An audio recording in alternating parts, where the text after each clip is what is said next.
Il y a quelque chose qui est très puissant avec la communication, c'est la réputation, c'est l'autorité que tu te confères. J'avais un de mes clients qui a signé pour une stratégie au bout d'un post LinkedIn. Oui, peut-être après un post émotionnel, tu vas pas aller chercher le lien du produit de la personne ou lui demander ses services. Et en fait, inconsciemment, le profil émotionnel va être charmé par ça. Moi, j'ai vécu un drame quand j'avais 21 ans. J'ai perdu ma soeur quand j'avais 21 ans. Ça a été déjà difficile, en fait, de continuer à vivre avec ça. En 10 mois, je suis passée d'une micro à une agence en 2022, quoi. 9 mois après encore, on a lancé, donc à l'époque avec l'agence personnelle, la boîte qui appartient à Caroline Mignot et Clément SSB. En fait, on a lancé Instagram, TikTok et YouTube Shorts. Tous mes contenus qui dépassent les millions de vues, enfin le million, c'est des contenus que je trouve nuls. J'ai pas vocation à avoir des millions d'abonnés, à devenir la nouvelle Léna Situation du business ou machin, etc. Pas le but. Moi, les réseaux sont un moyen, ne sont jamais une fin. Bonjour Juliette. Salut Anaïs. Je suis ravie de te voir ici. Vous ici, j'ai envie de dire, improbable. Hello, nice to meet you, bonjour, comme dirait Afida Turner. Mais en plus, je regardais ton contenu littéralement quand j'en créais pas. C'est pas vrai. Donc, je suis assez contente de t'avoir en face de moi. Ça me touche, merci beaucoup. Bah ouais, grave, c'est une preuve de réussite pour moi. Comme tout invité, je vais te laisser te présenter avec une carte blanche. C'est-à-dire que tu fais ce que tu veux, sois original, régale-toi. Donc je peux faire un saut périlleux arrière? Oui, si tu sais faire, mais au risque de manquer de place. La réponse est évidemment non. Eh bien, je suis Juliette Cadeau, je suis la fondatrice de mon agence éponyme, puisque quand on a un nom pareil, on en profite pour le marketer. C'est mon vrai nom. L'agence Cadeau, c'est une agence de communication digitale 360, dans laquelle on est spécialisé en stratégie de communication. Et en fait, on aborde toute la communication des entreprises, que ce soit en organique, identité visuelle, également tout ce qui va être donner des formations dans les entreprises pour les aider à atteindre leurs objectifs, créer du contenu. Et c'est nouveau depuis 2025, c'est le pôle Ads qu'on est en train de lancer aussi. Donc en fait, voilà, notre but, c'est d'aider les entreprises quelles qu'elles soient, petites et grandes, solopreneurs ou grands groupes dans lesquels il y a des milliers de collaborateurs. On les aide à atteindre leurs objectifs, quels qu'ils soient, grâce à la puissance de la communication digitale. Incroyable, et tu fais preuve d'exemplarité puisque sur absolument quasiment toutes les plateformes, tu performes incroyablement bien. D'ailleurs, c'est admirable, on va en parler, on va parler de tes méthodes, que ce soit de création ou juste de stratégie. Et surtout, c'est nouveau, mais tu viens de sortir ton livre. Exactement, je savais pas comment trop l'aborder, effectivement, mais oui, tout à fait. Depuis peu, je suis maman d'un livre. Oui, effectivement, je suis autrice depuis très très peu de temps, puisque j'ai sorti un livre aux éditions Vuibert du groupe Albin Michel sur justement le pouvoir des newsletters, puisque c'est un grand pan du marketing, de la communication, qui pour moi est assez délaissé alors que ça revient à la mode. Et donc dans ce livre, c'est une méthode en fait pour aider les entrepreneurs et les entreprises, qu'ils soient communicants ou qu'on soit solopreneurs comme toi, etc., à utiliser en fait le levier de la newsletter pour fidéliser, fédérer et vendre. Mais bien sûr, c'est assez capital une newsletter pour ceux qui débuteraient, etc. Mais c'est vrai que c'est un peu le corps du business qu'on trouve pas du tout sexy. C'est un peu le parent pauvre. Voilà, on a la flemme, on se dit qu'on peut s'en passer, on se dit que c'est pas vraiment utile, alors que c'est complètement faux. Et donc ce podcast va non seulement aborder un petit peu les méthodes de Juliette pour les newsletters, mais aussi plus largement parler de ta carrière évidemment et de tout ce que tu fais à côté, de ta création de contenu, puisque c'est ce qui intéresse souvent. Pardon, parce que évidemment, moi, il y a mon téléphone qui vibre. Je pensais l'avoir mis en avion et pas du tout. C'est très peu professionnel. T'inquiète, pas de souci. Pardon, Anaïs. Oui, du coup, on va aborder ta carrière, absolument aussi tes méthodes de manière plus générale dans la création de contenu, puisque c'est ton agence qui se les approprie finalement, ces méthodes. Et c'est pour ça que je t'envoie beaucoup de clients et que j'ai prévu de t'en envoyer d'autres. Non, mais en plus, écoutez bien ça, parce que tu sais ce que je vais faire, c'est que le livre, je vais pas te le passer aujourd'hui, et comme ça, j'aurai ton adresse pour t'envoyer des cadeaux. Parce qu'elle m'envoie plein de clients, elle est trop sympa. Après, un cadeau, Juliette Cadeau, je sais pas si ça se refuse. C'est pour ça, en plus, je porterais bien mal mon nom si j'étais pas généreuse quand on fait, comme toi, t'es généreuse en plus. Non, mais n'importe quoi. Bref, c'est un sujet à part, tout ça pour dire. J'avoue, on part en scène de ménage. Tout ça pour dire, est-ce que et comment surtout est née l'opportunité de ce livre? Est-ce que tu t'es réveillé un matin, tu t'es dit ok, personne ne parle de ça, il faut que j'en parle, ou quelqu'un est venu à toi et ça s'est bien goupillé? En fait non, c'est exactement ça, c'est que je pense que je fais pas partie très honnêtement des gens qui sont novateurs dans le sens où Je fais pas partie de ces gens qui ont une brillante idée un matin et qui vont l'exploiter, mais je fais partie de ces gens qui savent saisir les opportunités. Toute ma carrière s'est construite comme ça, c'est-à-dire qu'en fait, je fais pas du tout le travail de mes études, et en fait, tout s'est fait de fil en aiguille. Oui, tu as dû voir passer quelques contenus là-dessus, mais en fait, tout s'est fait de fil en aiguille. Mais à zéro moment, en fait, moi, je suis quelqu'un de suffisamment novateur pour me dire, tiens, il y a pas de bouquin là-dessus, je vais le faire. En fait, non, on est venu me chercher. C'est l'éditrice du groupe du groupe Albin Michel et donc du pan Vuibert. Vuibert, c'est la partie business et études de ce groupe littéraire qui est très connu, et qui est venu me voir sur LinkedIn. C'était en fin 2023, en me disant je cherche quelqu'un pour écrire un livre sur les newsletters. C'est un sujet sur lequel auquel on croit beaucoup. Est-ce que vous seriez disposé à discuter? Et on a discuté, et puis ça s'est très très bien passé. Et voilà comment ça s'est fait de fil en aiguille. Moi, pour le coup, je suis pas très novatrice. Je suis pas quelqu'un qui va avoir des idées de génie d'un coup, mais par contre quand il y a une opportunité qui est intéressante, je sais la saisir et rapidement, et je sais me positionner en pole position. Donc directement, en plus j'ai l'avantage d'avoir naturellement un bon sens du relationnel sans le forcer et sans que ce soit même calculé. Donc ça m'a permis en fait de pouvoir faire ce pas auprès de cette éditrice, et puis que je sois la personne idéale entre guillemets pour ce projet. Ouais, exactement, et je crois que c'est déjà assez rare, les gens vraiment qui se lèvent et qui se disent je vais faire ça et qui le font dans la foulée. Il y en a, hein. Il y en a, mais j'en fais partie. déjà, voilà, c'est pas grave, mais c'est surtout que c'est une énorme puissance et c'est assez cohérent avec ton profil d'aller attirer à toi les opportunités plutôt que d'aller les chercher aussi. C'est un peu la puissance d'un réseau social, donc... Tout à fait. Effectivement, ça venait pas de nulle part. En fait, c'est parce que si je te parle de ça en 2023, j'avais déjà une petite notoriété sur LinkedIn, j'avais commencé à avoir une notoriété aussi sur Insta et TikTok, et j'avais une newsletter qui était déjà pas mal suivie en fait. Donc ça c'était une juste continuité. Et en plus, en fait, j'avais créé un e-book sur les newsletters justement. Donc évidemment, comme je veux pas cannibaliser les éléments, je l'ai killé, ce e-book, mais j'avais commencé à parler de ces newsletters et un peu plus à monétiser entre guillemets cette méthode des newsletters via un e-book. Et donc c'est aussi pour ça que cette personne m'a contacté directement en fait, parce qu'elle avait vu que j'avais un e-book sur la newsletter, et que donc en plus d'avoir une newsletter qui fonctionnait pas mal, je pouvais proposer une méthode de par mon métier de stratège en communication. Exactement, et on va y venir à cette stratégie justement. Déjà, pour replanter le décor, toi, t'as réussi à choper combien à peu près de personnes sur ta newsletter, et est-ce que tu peux nous parler aussi de combien ça t'aurait rapporté de CA, si t'as une estimation approximative? Alors très honnêtement, moi ma newsletter, je donne la méthode pour aider les gens à vendre grâce à elle, mais moi je cherche très peu à vendre via ma newsletter. Okay. À part vendre mon livre en ce moment, je cherche généralement très très peu à vendre. Pour moi, je la considère comme un média. Okay. C'est un média. En fait, ça fait partie de mon personal branding. C'est un autre pan de mon personal branding. On m'en parle très souvent.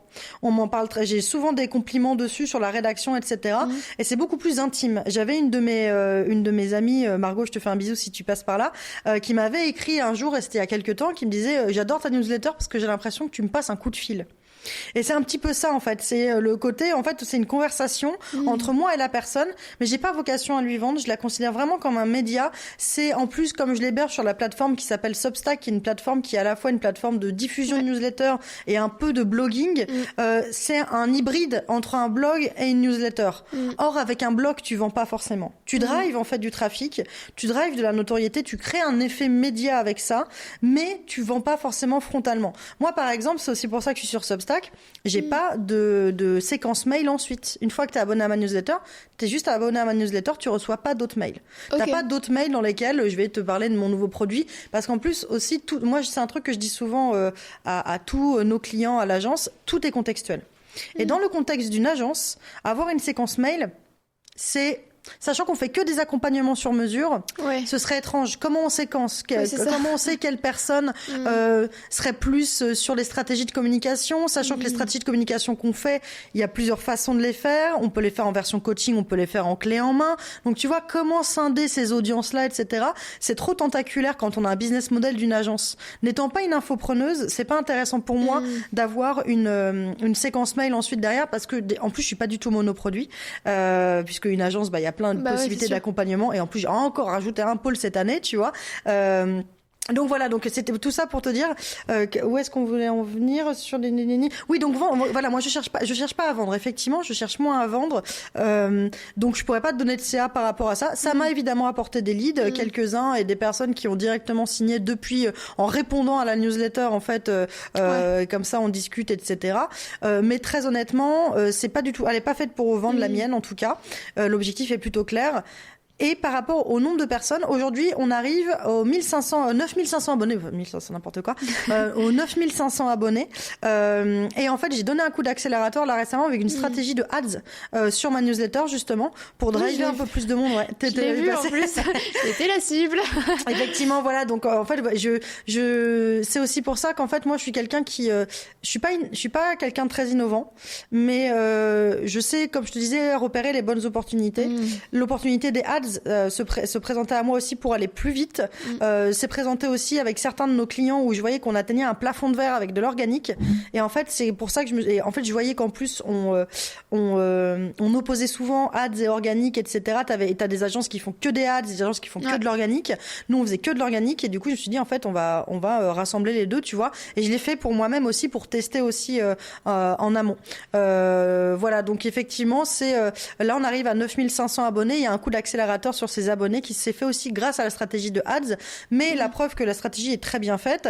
Alors c'est pas mon agence, en plus c'est une agence partenaire qui l'a fait.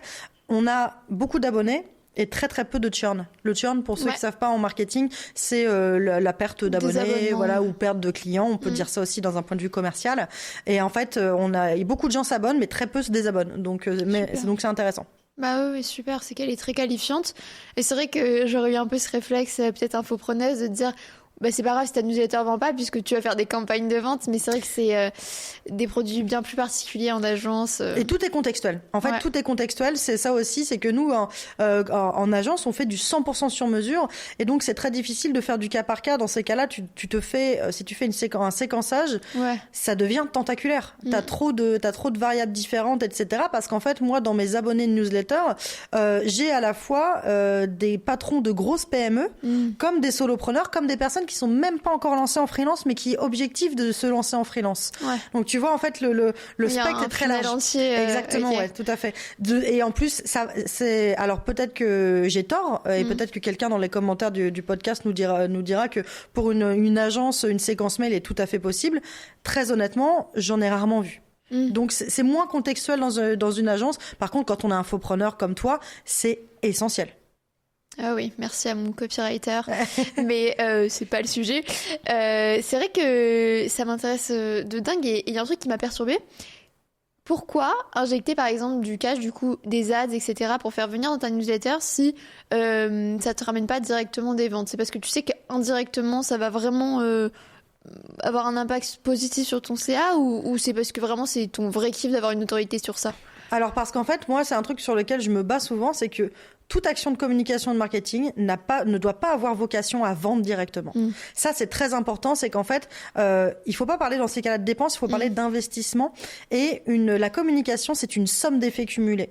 Le fait de dépenser, d'investir de l'argent, tu vois, en plus, je me trompe moi-même dans la nomenclature. Le fait d'investir de l'argent dans la promotion de cette newsletter pour aller chercher de nouvelles personnes, tout en sachant qu'en fait, moi, c'est pas un vecteur de vente. C'est parce qu'en fait, moi, mon idée, c'est un vecteur d'autorité. C'est d'avoir une newsletter qui soit très suivie, ce qui est déjà le cas, hein, parce que c'est quand même beaucoup, à presque 10 000 abonnés. Alors, il y a des gens qui sont bien plus loin que moi, hein, bien évidemment. Je suis pas. C'est beaucoup et surtout, c'est parce que c'est beaucoup pour quelqu'un qui met pas un lead magnet à la clé. Exactement. Voilà. En fait, le truc, c'est que moi, je le dis souvent, c'est que toute action de communication n'a pas vocation à aller chercher du CA parce qu'en fait, il y a quelque chose qui est très puissant avec la communication, c'est la réputation, c'est l'autorité que tu te confères. Et en fait, tout ça, c'est des pierres mises à l'édifice de mon autorité parce que c'est un exemple que je prends souvent. J'avais un de mes clients qui a signé pour une stratégie au bout d'un post LinkedIn. Elle est venue me voir au bout d'un post LinkedIn, elle me l'a dit, elle m'a dit, j'ai vu ce post LinkedIn, je veux que vous me fassiez ma stratégie de communication.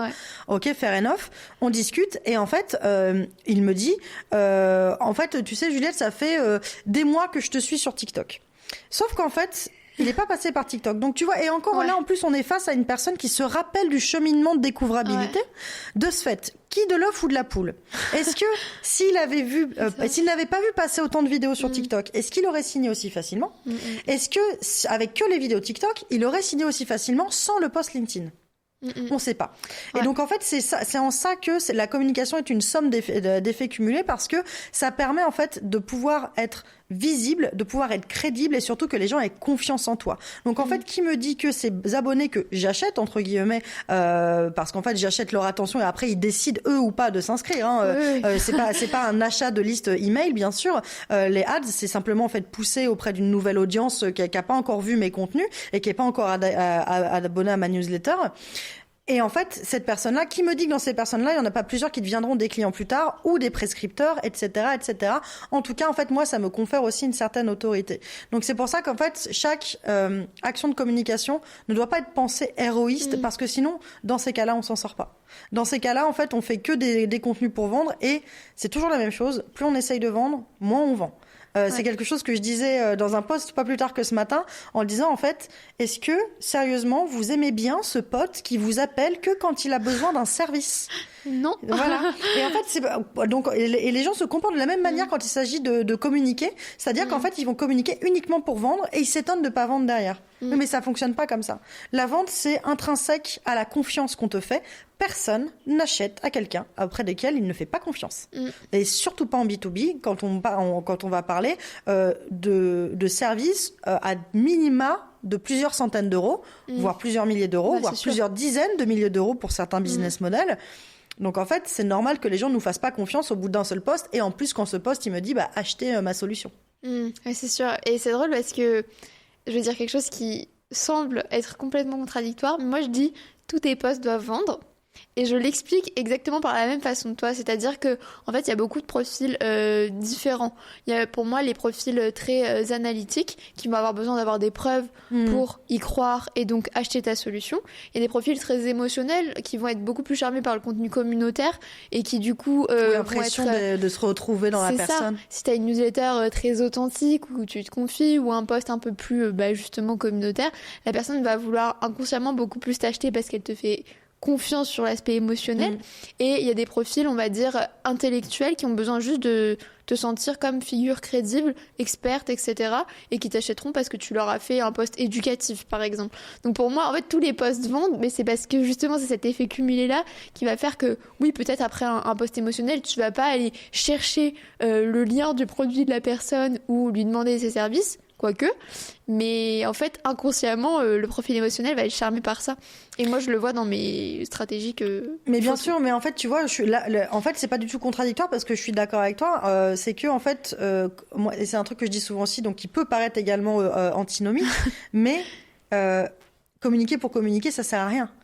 C'est juste qu'en fait, certains objectifs sont plus subtils que d'autres. Et en fait, le tunnel de conversion va être plus long. Certains posts, en fait, vont être faits pour être clairement beaucoup plus agressifs, ou certains canaux de communication, comme les ads, sont beaucoup plus agressifs, sont en mode, en fait, voilà, moi, c'est par exemple, c'est des vidéos que j'utilise qui parlent de newsletter, et je parle de newsletter, et dedans, t'as le lien pour t'inscrire. Donc là, t'as directement, je te dis ce que tu dois faire, c'est-à-dire t'inscrire à ma newsletter, versus, il y a des posts où je vais juste partager, ou la newsletter dans laquelle je vais juste partager également.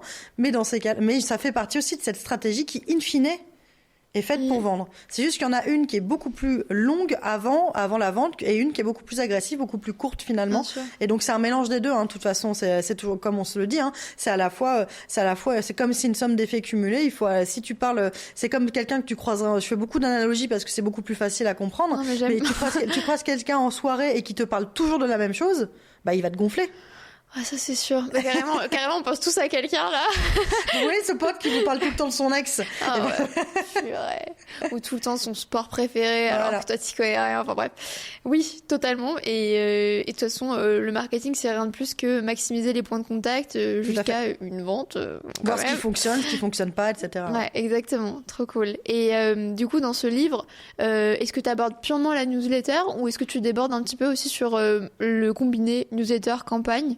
Alors, je parle pas de la campagne, je parle vraiment de la newsletter comme un média. Mais en revanche, au démarrage, je fais tout un comparatif entre les différents types de mails. Ah, ça c'est cool. En disant, en fait, voilà ce qu'est un mail promotionnel, voilà ce qu'est un mail transactionnel, voilà ce qu'est un mail de fidélisation, etc. Et ce qu'est une newsletter et comment elle s'inscrit là-dedans, en fait, effectivement, parce que la plupart des personnes qui ont une newsletter font la même erreur, c'est-à-dire, en fait, de la considérer comme un prospectus. Ouais. C'est-à-dire qu'ils vont mettre, et en plus, ça, c'est le pire truc, c'est les objets avec marqué newsletter numéro 2 du cabinet machin, tu sais pas du tout de quoi ça va parler.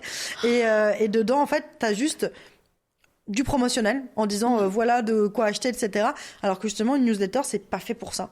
La première phrase de mon livre, c'est « Tout le monde peut se transformer en média ». Et en fait, un média, c'est pas un public communiqué. Si vous ouvrez un magazine, si on va prendre le plus simple des médias et le premier, le plus vieux comme le monde, vous prenez un magazine, un journal, et qu'en fait, vous ne lisez que des promotions, vous allez rien apprendre. C'est pas un média, c'est une publicité. Et en fait, la newsletter, c'est un épisode de newsletter que j'avais fait là-dessus en disant qu'en fait, la création de contenu, la newsletter fait partie de la création de contenu. C'est clair. La création de contenu, c'est pas de la pub. Et c'est pas censé en être. Parce que la pub, c'est complètement différent, c'est beaucoup plus agressif. La création de contenu, c'est plutôt fait pour créer ce personal branding, ce branding, servir sa communication et pas juste en fait vendre. Et de ce fait, la plupart des erreurs que font les gens, c'est considérer cette newsletter comme un autre canal de vente encore différent. Et ils s'étonnent après qu'il y ait des taux d'ouverture ou de désabonnement qui soient très peu élevés pour les taux d'ouverture, soit très élevés pour les taux de désabonnement. Mais moi, j'ai un petit indice là-dessus. Pourquoi ? Mais effectivement, je parle beaucoup moins de la campagne. Je parle vraiment, le livre est vraiment centré sur la newsletter. Trop cool, ouais, c'est important aussi d'avoir des sujets spécialisés comme ça pour être sûr de master un sujet et puis passer à un autre, donc c'est très cool. C'est vrai que en fait, les gens, j'ai l'impression, perdent beaucoup leur bon sens quand il s'agit de réfléchir à des stratégies marketing parce qu'ils se sentent pas en pleine possession de leurs moyens, mais c'est comme s'ils regardaient la télé et qu'il y avait que des pubs. En fait, personne regarderait la télé. Mais je vais vous dire un truc, c'est surtout que, excuse-moi de te couper, mais en fait, il y a un truc dont il faut prendre conscience, c'est que personne ne regarde de la pub volontairement. À part nous, les cinglés de marketeurs pour faire des benchmarks, il y a personne qui regarde volontairement de la pub. C'est-à-dire que la pub, moi, c'est un truc que je dis souvent, c'est que le contenu, on le choisit. La publicité, on l'a subie. Et c'est en ça que la communication, que la création de contenu et la pub sont différents, parce que la publicité, vous la voyez face à vous quand vous conduisez sur une aire d'autoroute ou dans le métro pour ceux qui sont franciliens, etc. Ou vous le voyez sur votre téléphone entre deux stories Insta, etc. Alors que le contenu, vous le consommez volontairement. Et c'est en ça que les deux sont différents. Et je suis d'accord avec toi, et du coup, je vais te laisser continuer, mais c'est vrai que les gens oublient leur bon sens et surtout oublient qu'ils sont eux-mêmes consommateurs quand il s'agit de communiquer. Exactement. Et je pense qu'il faut une sorte de scroll conscient, mais même que ce soit sur les réseaux ou dans la vraie vie, pour se rendre compte d'à quel point un contenu est powerful ou un autre vraiment pas impactant. Et c'est des choses qu'on fait assez intuitivement. Donc quand tu te mets dans le rôle du marketeur, il y a toujours ce truc de « Ok, en fait, là, je suis plus du tout spectatrice, je suis vraiment actrice et je vais choisir même mes pubs à la fin et même chaque contenu pour voir ce qui m'a bien impacté, au contraire, ce qui n'a pas marché sur moi. » Une fois qu'on prend ce recul, on apprend tellement plus vite. Et il y a beaucoup de mes clients qui galèrent parce qu'en fait, ils n'ont pas ce scroll conscient, c'est un muscle vraiment à travailler. Ouais. Donc très cool. Si tu devais conseiller vraiment à quelqu'un qui débute sa newsletter et qui veut choper ses 100 premiers inscrits, qu'est-ce qu'il doit faire concrètement et on va dire quelles sont les caractéristiques selon toi d'un bon mail de newsletter?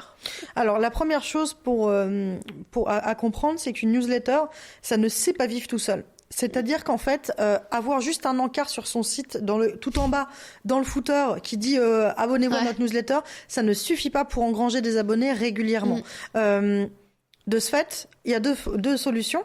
La première, c'est que si vous partez vraiment d'à peu près zéro, vous avez forcément un carnet d'adresses. Ouais. Donc, vous demandez à votre carnet d'adresses s'ils sont d'accord pour que vous les inscriviez à la newsletter. Car attention, inscrire les gens de manière sauvage à la newsletter, niveau loi RGPD, c'est pas dingue. C'est interdit complet. Alors en fait, ça dépend des mails. Parce que si c'est un mail personnel, là, c'est complètement interdit. C'est-à-dire qu'en fait, si c'est anaïscarcenti@gmail.com, là, c'est ton adresse mail personnelle. Dans ces cas-là, c'est complètement interdit de t'inscrire de manière sauvage. En revanche, si c'est anaïs@agencecarcenti.com, là, c'est un nom de domaine qui m'a l'air d'être professionnel. Donc dans ce cas-là, je peux t'envoyer une newsletter de professionnel à professionnel. Ok, je Et donc, savais pas. la loi RGPD a une petite subtilité là-dessus, mais dans tous les cas, en fait, que ce soit loi RGPD ou pas, Oui. inscrire les gens à la sauvage, en fait, il y a personne qui aime ça. Enfin, moi personnellement, dès que je vois qu'il y a quelqu'un qui une entreprise qui fait ça, peu importe que ce soit mon cabinet d'avocat qui me suit pour les contrats des employés, etc., je me désabonne directement. Pareil. Donc ça, c'est complètement contre-productif. Donc la première chose qui est possible de faire, c'est envoyer un message au contact en disant bon bah voilà, je lance ma newsletter. Est-ce que vous seriez intéressé de vous inscrire? Première chose. Deuxième chose, c'est la promouvoir régulièrement. Donc là, la première étape, vous pouvez la faire si vous êtes déjà sur les réseaux et vous devez la faire si jamais vous n'êtes pas encore sur les réseaux. Parce qu'effectivement, une newsletter, ça se promeut, mais si on n'a pas vraiment d'existence sur les réseaux, bah voilà, encore une fois, qui de l'œuf ou de la poule, finalement. Donc la seconde chose, ce sera aussi de se dire que la newsletter, c'est plus difficile d'obtenir un abonné. Ouais. Parce que il y a quelque chose de presque intime finalement à être régulièrement dans les mails de quelqu'un, surtout qu'en plus je vous rappelle que un salarié reçoit en moyenne 30 mails par jour. Donc si vous montez dans les strates manager, manager d'équipe, manager de manager, décideur, etc. Pour les décideurs, on est bien à plus de 60 mails par jour. Ouais. De ce fait, comment tirer son épingle du jeu, c'est aussi en fait en la promouvant. Donc il faut absolument toujours promouvoir sa newsletter, donc développer son réseau ailleurs, parce que faut se dire que on va avoir toujours moins d'abonnés à une newsletter que d'abonnés sur ses réseaux sociaux. Ça c'est très important. Donc faites-le en parallèle aussi d'autres endroits, commencez aussi. Puis j'ai envie de vous dire, si vous vous lancez dans la création de contenu, commencez peut-être pas par une newsletter. C'est un format long, c'est un format qui est exigeant, c'est un format qui est... là où vous faites une newsletter, vous pouvez faire au moins 3-4 posts. Donc autant commencer sur les réseaux et lancer la newsletter ensuite pour se détacher justement des réseaux, pour éviter d'être tout le temps tributaire des réseaux, de leur algorithme et de potentiellement, en cas de ban ou de intempestif ou de piratage, vous perdez ce que vous avez eu. Ouais. Ouais, c'est vrai que c'est très rassurant d'avoir la base de prospects bien chauds, au chaud justement. Mais et encore tu dis moi direct je me désabonne, mais la plupart des gens ne se désabonneront jamais, donc tu tes stats en plus. C'est clair. C'est-à-dire que ça sert à rien de mettre des gens pas qualifiés dedans. C'est clair. De les rentrer de force ou par surprise ou par appât trop décorrélés vraiment du but final, parce qu'au final ils vont juste pas les ouvrir, ou alors ils vont même, pour les plus virulents, ils pourront te signaler comme spam, et donc dans ces cas-là, plus t'as de personnes qui te signalent comme spam, plus tu finiras dans les spams même des autres personnes qui t'ont pas signalé comme spam. Donc faut faire très attention à ces pratiques-là, comme l'achat de list email, c'est pareil, ça c'est mais ça c'est interdit je crois pour le coup. Ah ouais, je crois, je sais pas. Enfin, on m'avait dit ça après. Mais alors oui, non, ça dépend en fait du public. Vu que toi t'as un produit qui est aussi pour les particuliers. Ça oui, c'est interdit. Mais les achats de mails professionnels, c'est pas interdit. Ouais. C'est-à-dire qu'en fait, je peux acheter, tu vois, par exemple, 20 mails genre 20 mails de la base de données du groupe Se Loger ou du groupe BNP, etc. Parce que c'est des adresses mail professionnelles. Et qu'en fait, selon la loi RGPD, les promotions entre professionnels, donc d'un professionnel à un autre professionnel, n'est pas interdite sans le consentement de la personne qui reçoit. En revanche, c'est complètement interdit si, par exemple, j'ai acheté les mails de tous mes voisins d'immeuble et que je leur envoyais un mail promotionnel. Ça, c'est complètement interdit, en revanche, ouais. Ok. Donc ça revient un peu à ce qu'on disait pour la loi tout à l'heure. Ok. Bon, moi j'écoute, honnêtement, j'ai jamais même pensé à faire ça parce que je trouve ça débile. Mais en plus, c'est nul parce que c'est pas qualifié. Généralement, c'est des adresses mail qui sont anciennes, etc. Donc... Ouais, trop cool. Ok. Et du coup, pour revenir un petit peu à ton histoire, là, aujourd'hui, t'es autrice. J'imagine que tu fais sûrement des conférences en entreprise, que t'as une agence, etc. Mais je sais que t'as pas toujours été entrepreneuse. Comment ça s'est fait ce passage un petit peu de, on va pas dire la bonne élève, mais presque, à... J'ai jamais été une bonne élève. Ah ouais? Jamais. J'ai l'impression que, je sais pas, t'étais un peu dans un parcours assez scolaire, assez classique. Waouh, on a... Je sais pas. On a une dichotomie parce qu'en fait, moi, je suis pas du tout une bonne élève et j'ai pas du tout un parcours classique. En gros, en fait, moi, j'ai fait des études de stylisme. Donc c'est la... Ah oui, d'accord. Trop drôle. Rien à voir. Non. Moi vraiment, s'il y a bien quelqu'un, tu sais, tu te rappelles des jeux où on reliait des gens, enfin des images à d'autres quand on était petit. En fait, si tu ta bonne élève et ta Juliette Cadeau, vraiment, ça va pas du tout ensemble. Parce qu'en fait, moi en plus, j'ai jamais été scolaire. Attends, excuse-moi. En fait, je détestais. En fait, j'aimais bien l'école, mais j'étais une élève sélective. C'est-à-dire qu'en fait, selon les matières, que ce que j'aimais. Donc, en fait, ça allait de 19 en histoire à 1 en maths. Mais le 1, je ne déconne pas. Je me rappelle quand j'étais en terminale et que comment ça s'appelait à notre époque? Parce que maintenant, c'est Parcoursup. C'était admission post-bac à l'époque. Ça s'appelait admission post-bac, ce qui s'appelle Parcoursup aujourd'hui. Ouais. Et en fait, je me souviens que il y avait certaines notes qui n'étaient pas rentrées, qu'il fallait rentrer manuellement, etc. Et je te jure qu'en première, j'ai vu genre 1 de moyenne en maths. Je fais vraiment... Tu saoules. Vraiment, je me suis auto-jugée. J'ai fait vraiment... T'abuses de malade. Attends, mais tu pouvais rentrer tes propres notes dans le truc? Mais non, mais c'était en mode vérification. Tu vois. Ouais. Ah oui, c'était vérifié derrière. Ok, ça va. Putain. Ah oui, non, mais pour le coup, j'étais jamais trop une tricheuse. Je préférais en fait me dire, en fait, je suis peut-être pas toi, mais la plupart des gens. J'étais en mode moi, ça me gaffe, je le fais pas, tu vois. Donc non, j'étais bonne élève sur les matières que j'aimais, mais pas sur la plupart. J'étais une élève sélective et ma mère m'a raconté une anecdote il y a pas longtemps que en fait c'est à la base, moi, je déteste tellement tout ce qui est. En fait, je suis une tête de con, mais pas possible, parce qu'en fait, dès qu'il y a un truc que j'aime pas, je veux vraiment pas le faire. Ouais. Donc c'est pour ça que l'entrepreneuriat n'est pas si con que ça finalement sur mon chemin. Ouais, c'est sûr. Mais typiquement, ma mère m'avait raconté que c'est elle qui m'avait dit, tu sais que le 0 c'est éliminatoire au bac. J'ai fait non. Elle m'a dit si. Elle m'a dit si tu vas en maths et que tu rentres. Ouais, elle m'a dit si t'as une note à 0, t'as pas ton bac, même si t'as 19 dans les autres. En tout cas, à mon époque. J'ai passé mon bac en 2010. Hein. Et du coup, elle m'a dit ça. Je fais oh, merde. Et du coup, j'ai un peu gratté de papier. Je me suis sortie avec un 8 en maths au bac, tu vois. Donc, ouais, franchement, j'ai fait x8 du coup. Les maths ont payé. Et du coup, non, voilà. Mais effectivement, non, moi, j'étais pas une très bonne élève. En fait, moi, je suis hyper active et du coup, je m'ennuyais énormément. Okay. Je dormais beaucoup en cours. Ah oui. Et surtout, en fait, moi, j'ai tenté une année de droit que j'ai adorée. Parce que la première année de droit, c'est que de l'histoire ou de la politique ou presque. Oui. Il y a qu'une seule année où c'est du droit pur et dur, etc. C'est le droit de la famille et le droit privé, il me semble, sur le deuxième semestre. Enfin, en tout cas, encore une fois, à mon époque, la dame est vieille. Et en fait, mais j'ai pas continué parce que j'avais pas la logique droit.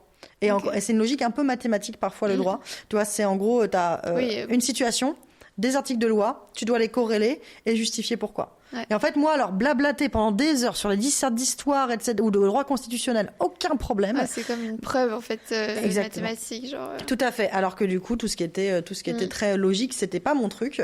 Et du coup, je suis partie donc, je me demandais pas pourquoi, mais j'hésitais entre le droit et le stylisme.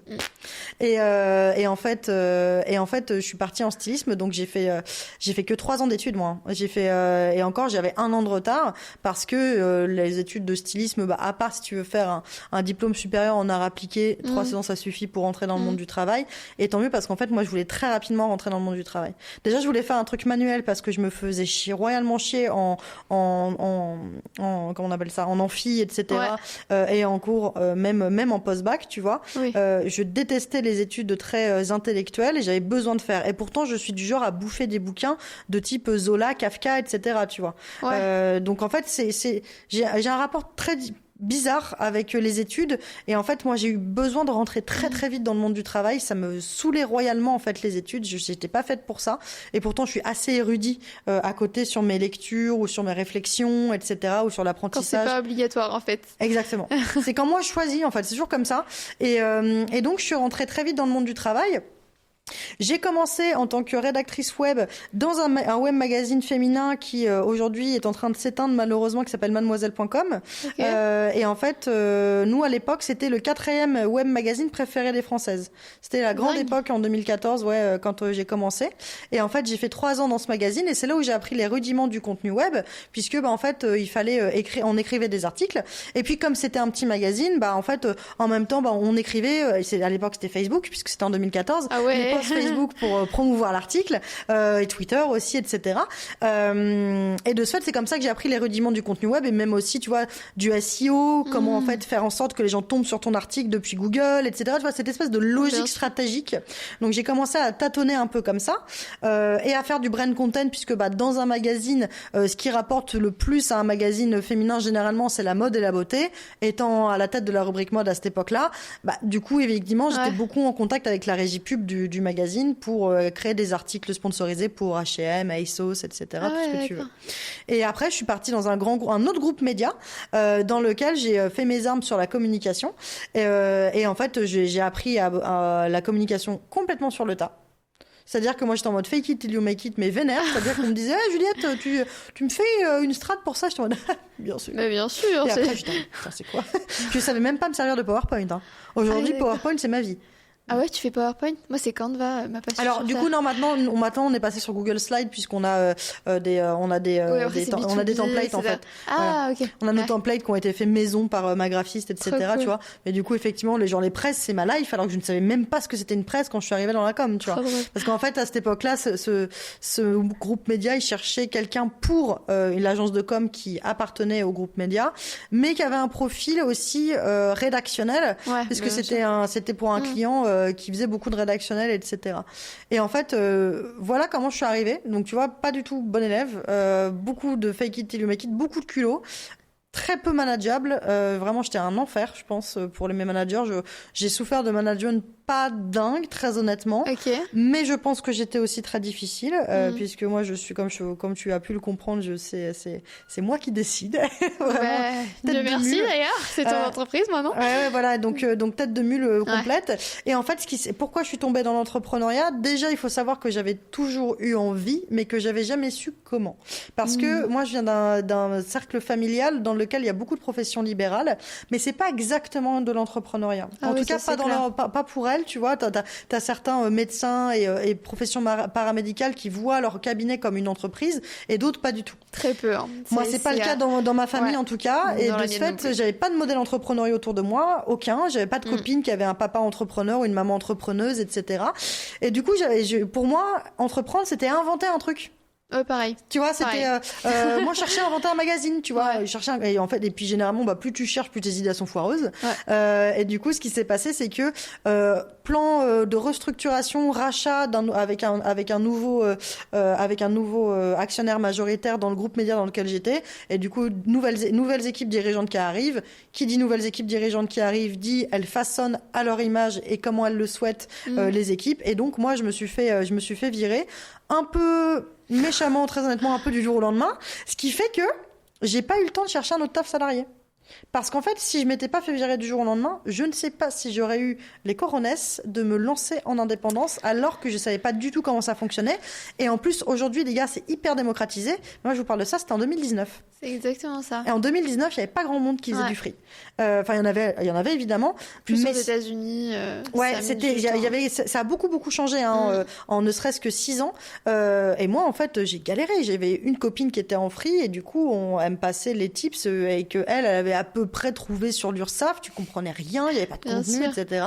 Ou Mais très même, peu, tu vois. Le site français pour se déclarer micro-entrepreneur, il ressemblait à rien. Mais clairement. Enfin, c'était pas fait pour, quoi. C'est ça, exactement. Et c'était et donc voilà. Donc comment je suis tombée dedans, en fait, par hasard et par obligation, parce qu'il fallait bien que je bouffe et que je paye mon loyer. Donc voilà, en fait, je me suis lancée parce que du jour au lendemain, je me suis un peu fait lourder enfin pas un peu carrément, et que il fallait bien que je crée mon taf derrière. Donc c'est pour ça qu'en fait, je suis tombée dedans. Et en fait, de fil en aiguille, j'ai fait 4 ans de micro-entreprise. Et en fait, comme ça a bien fonctionné, surtout à partir de l'année 2022, eh bien, en 2022, ça s'est accéléré très, très fort, notamment parce que c'est l'année à laquelle j'ai commencé à communiquer sur LinkedIn. Tiens. Tiens, enfin, on applique ses Comme propres par conseils, hasard. celle-là. Donc, voilà, après 3 ans à conseiller à mes clients à comment communiquer, j'ai enfin communiqué pour moi. Et donc, tout s'est accéléré très rapidement. En 10 mois, je suis passée d'une micro à une agence en 2022, quoi. Bravo, hein. C'est dingue. Et comme quoi, il y a eu un gros effet cumulé, parce que tu as quand même pratiqué plusieurs années avant de vraiment te dire, voilà, je suis une agence. Enfin, j'ai une agence. Même. Ouais, clairement. Ouais, non, moi, je suis un diesel. Hein. Moi, je fais pas partie de ces gens avec un parcours fulgurant, etc. Moi, je comprends vite, mais il faut m'expliquer longtemps. Hein. Ouais, non, mais je trouve ça assez logique, normal, et surtout le temps que ça processe. En fait, après, là, les gens vont se dire, elle est déjà jeune, mais moi, je savais même pas ce que ça voulait dire entrepreneur. Et tu te rappelles du mec qui dit « Salut à toi, jeune entrepreneur ». Tout à fait. Moi, je disais à mes parents, c'est quoi un entrepreneur ? Ah ouais. Alors, Tu reviens de loin. Ah, je viens de très très loin.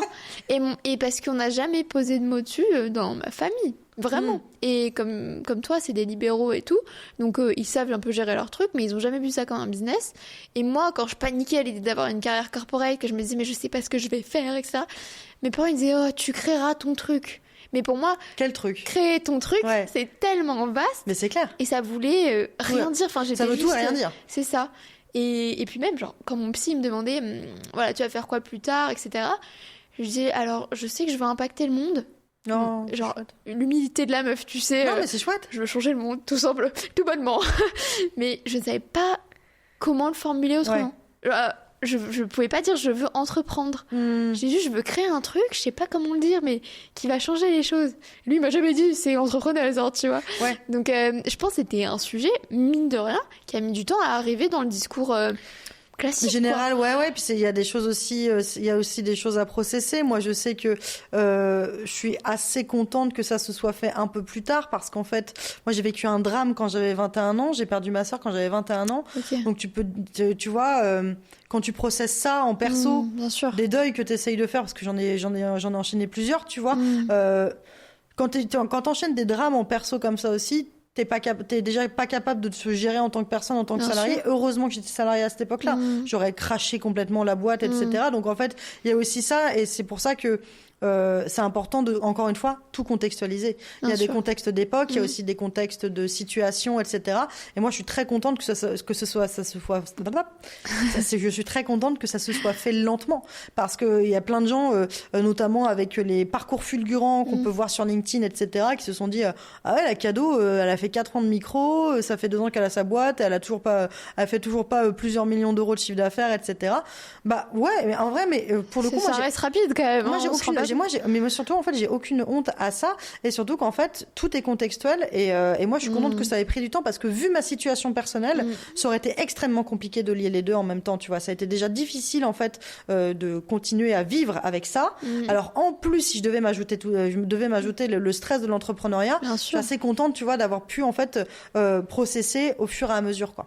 Mais bien sûr. Et puis, le cerveau est toujours très bien fait. Il va prioriser ce qui va maintenir la survie de l'humain plus ou moins heureux. C'est vrai. Et qui va reconstruire. Donc, si toi-même t'étais en reconstruction, t'aurais pas pu être un terreau propre à ton entreprise, tu vois. Donc, c'est complètement logique, cohérent et normal, en fait, finalement. Donc c'est cool. Et à la fois, ce genre d'épreuve, je sais pas ce que t'en penses, parce que je peux pas parler pour toi, mais c'est peut-être très formateur aussi pour te dire, en fait, je suis capable de grandes choses.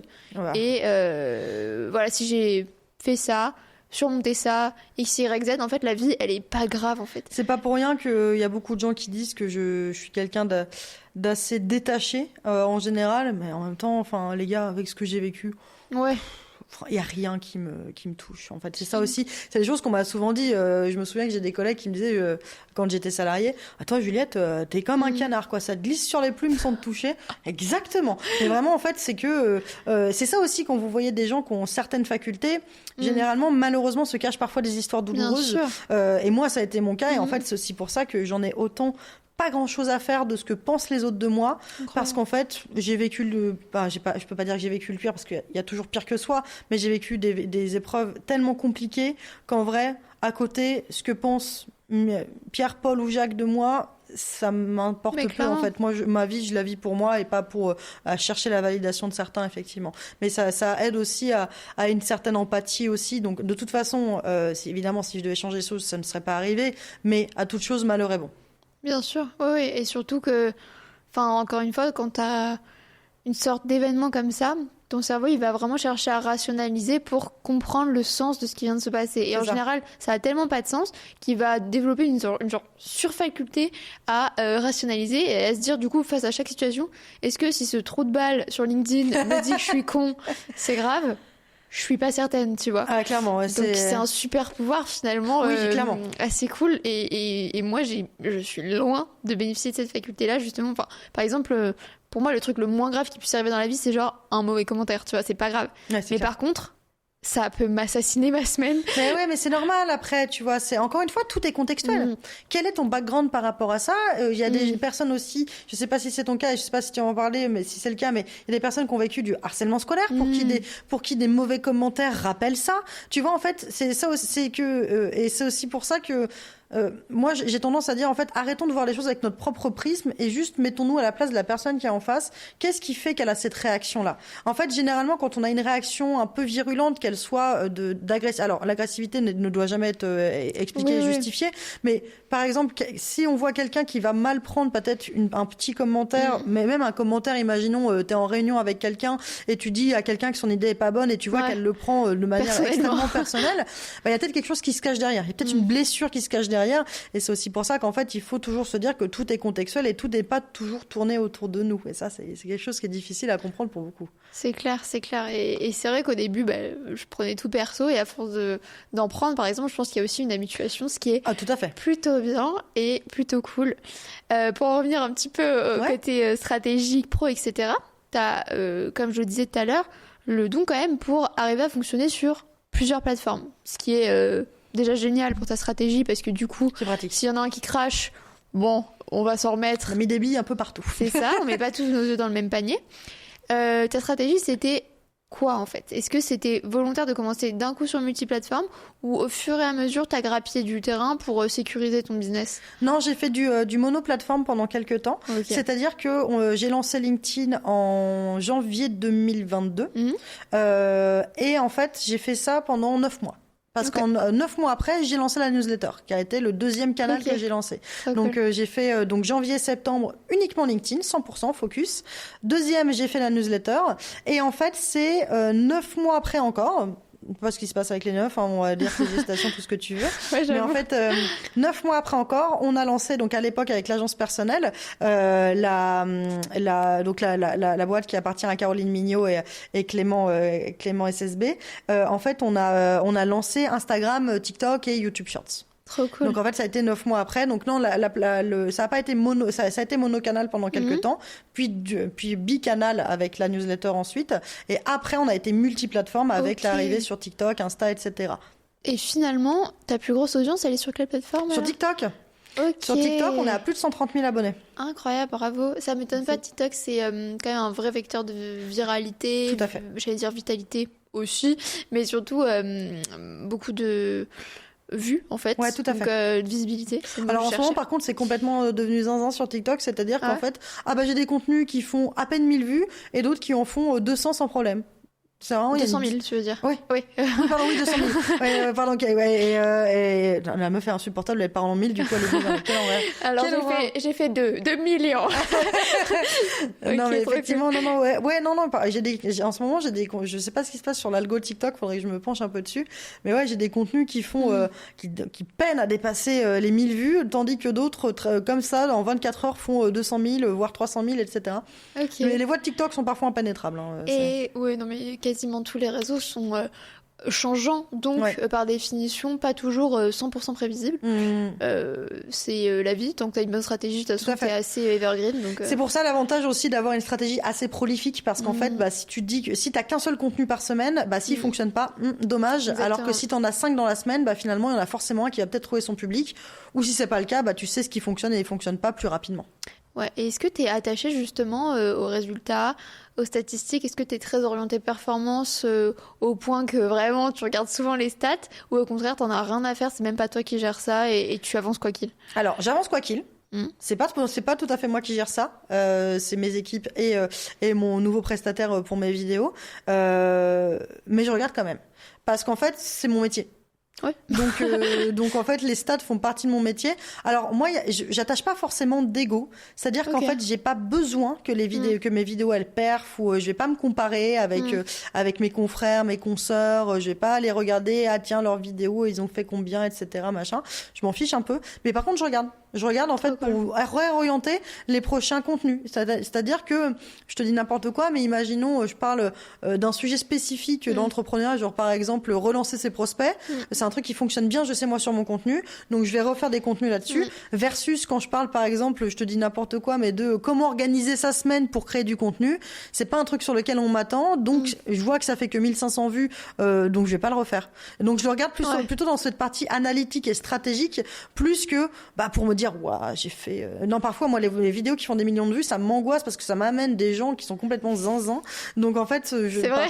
Ouais, moi ça parfois genre vraiment quand j'ai des vidéos qui perfent trop, je suis en mode allez non, ça saoule, tu vois, parce qu'en fait, je vois que ça m'amène des cinglés qui vont me harceler de machin de trucs parce que on est des femmes jalousie, sur internet. Et tu sais quoi, tous mes contenus qui dépassent les millions de vues, enfin le million, c'est des contenus que je trouve nuls. Où je me dis mais enfin, vraiment, les gens sont majoritairement débiles, ceux qui vont tomber sur ça, parce que c'est un truc un peu plus ledge, un peu moins... Plus large aussi. Ouais, voilà, c'est ça. Plus top. Ouais. Et c'est ça. Et puis en plus, ça t'amène aussi des gens qui sont pas du tout dans ta vibe. Genre, moi, j'ai fait une vidéo dans laquelle je dis que ayant 0 diplôme en communication, je regarde pas les diplômes des gens que je recrute parce que ce serait quand même un peu fort de café, très honnêtement. Et il y a quelqu'un qui m'a répondu, ah oui, donc vous encouragez les jeunes à ne pas faire d'études. Oui, t'as tout compris. Voilà. Exactement. Mais je les encourage même à devenir clodo. Putain, mais qui sont bêtes. Mais tu sais quoi, il y a plus de gens comme ça, je trouve, sur LinkedIn, qui essaient vraiment de défendre une idée au moins. Alors que sur Insta, TikTok, c'est vraiment juste... voilà, t'es une chouin. TG la grosse, des trucs comme ça. Des trucs de débiles. Mais sur LinkedIn, moi, c'est ma passion, les gens trop premier degré comme ça. Par contre, ça me glisse sur le dos. Je dis, Gérard, serais-tu sarcastique, tu vois? Et il est là en mode, quelque peu. Et après, ça part en amitié, tu vois. Donc ça y a une autre vibe sur LinkedIn. C'est un peu plus, peut-être pas constructif, mais en tout cas, un peu plus... translucide. Le mec, tu vois, qui veut se dorer l'image et disons qu'en fait, sur LinkedIn, t'as pas de faux compte, entre guillemets. Généralement, t'as ton nom, ton prénom, ta photo, ce que t'as fait comme étude, ton métier du moment, etc. Donc, c'est moins genre quelqu'un qui va se cacher derrière un mème et un pseudo avec plein de chiffres pour pas se faire reconnaître, tu vois. Donc, effectivement, c'est... Encore une fois, tout est contextuel, mais non, effectivement, moi, je regarde les chiffres, mais plus pour analyser le contenu et voir ce qui fonctionne, que plutôt pour me dire, ah, waouh, j'ai pris, je sais pas combien d'abonnés, etc. Alors oui, les abonnés, c'est important. Maintenant, j'ai passé un palier, moi. Dans toute façon, sur le TikTok, on est à plus de 130 000. Sur Instagram, on est à presque 70 000. Ouais. Moi, c'est un palier qui est intéressant pour moi, toute façon, dans mon métier. Donc, en fait, moi, j'ai pas vocation à avoir des millions d'abonnés, à devenir la nouvelle Léna Situation du business ou machin, etc. Pas le but. Ça m'intéresse pas du tout. Moi, on en discutait en off juste avant, mais moi, les réseaux sont un moyen, ne sont jamais une fin. Exactement. De ce fait, en fait, moi, là, j'ai atteint un palier qui me permet d'avoir une crédibilité dans mon secteur et en fait, de vendre. Si je vends des stratégies TikTok et qu'on voit que j'ai 130 000 followers, c'est plus facile que quand j'en avais que 400. Bien sûr. Donc, c'est plus intéressant pour moi là-dessus. Mais déjà, c'est une preuve sociale en toi-même, mais c'est surtout que c'est, comment dire, énorme pour ce genre de niche dans notre marché français. En plus, aux États-Unis, déjà, c'est gros ce genre de stats, etc. Mais là, c'est, enfin, pas t'as fait le tour, évidemment pas, mais t'es à un stade quand même où t'es bien assise. Moi, je suis assise sur mon truc. Il n'y a pas besoin de progresser plus parce que ce sera forcément un peu moins qualifié si tu continues à bouffer du follower. Tout à fait. Et puis surtout, en plus, moi, c'est pas ma vocation d'avoir plein d'abonnés. Ouais. Enfin, même si j'en ai, mais d'avoir encore plus et d'atteindre le million, par exemple. Ok, ouais, non, mais c'est clair. Et d'ailleurs, du coup, quand tu parles, tu l'as dit, de comment tu crées ton contenu, peut-être que ça intéresse pas forcément ta cible, mais en tout cas, la mienne, c'est vraiment ce qu'ils recherchent dans les gens qui fonctionnent bien sur les réseaux sociaux. Donc, est-ce que tu as un process particulier ou peut-être, est-ce que tu avais un process particulier quand c'est toi qui t'en chargeais full-time et voilà, comment ça se fait que le multiplateforme marche bien pour toi? Alors, pour le process, pour Instagram, TikTok, moi, j'ai toujours délégué. Je suis toujours passée par un externe parce que j'avais pas le temps de m'en occuper, vu qu'on s'occupe déjà de ceux des clients. Mais pour LinkedIn, c'est moi qui continue à écrire. Et mon process, en fait, il est simple. C'est prendre les notes de toutes mes idées. Ouais. Donc ça, c'est d'avoir une bibliothèque d'idées dans laquelle j'ai juste à piocher quand j'ai besoin d'écrire. Et le batching. Vraiment, je donne aucun hack complètement inédit, etc. Mais c'est dans les vieux pots qu'on fait les meilleures confitures, comme on dit. Et du coup, en fait, je fais tout simplement des sessions de batching, c'est-à-dire que tous les dimanches ou le samedi, le week-end, je prépare tous mes contenus de la semaine. Donc comme ça, tout est prêt la semaine, j'ai plus besoin de penser à, etc. Tout est programmé et tout part directement. Et du coup, par rapport au contenu sur Instagram et sur TikTok, eh bien en fait c'est la même chose. On fait une session de tournage, on fait 20 vidéos et on programme ensuite les 20 vidéos une fois qu'elles sont livrées sur les différents réseaux sociaux. Parfait, ouais, donc ta charge mentale est drastiquement diminuée, Clairement. j'imagine. Trop cool, merci beaucoup Juliette. Est-ce Merci que tu à toi. aimerais rajouter quelque chose sur ton livre avant notre question signature finale? Bien sûr, écoutez, si vous avez envie de créer une newsletter qui fédère, vend et fidélise vos clients, achetez mon livre, il est disponible dans toutes les bonnes librairies. S'il n'y est pas, c'est que la librairie n'est pas bonne.